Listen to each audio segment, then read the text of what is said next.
Всем привет! И с 1 марта. На дворе март, а у меня в холодильнике хранится морковь с июня 2022 года. Каким же способом я ее храню? Заматываю плотно в полиэтиленовый пакет, пищевой, естественно.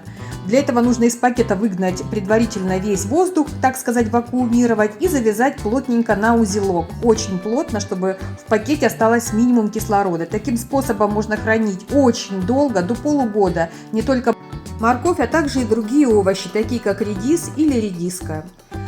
Хранятся они в холодильнике и, повторюсь, очень долго остаются сухими и свежими. Все-таки летние овощи сильно отличаются по вкусу от тех, что остались сейчас в наших магазинах. На этом всем пока!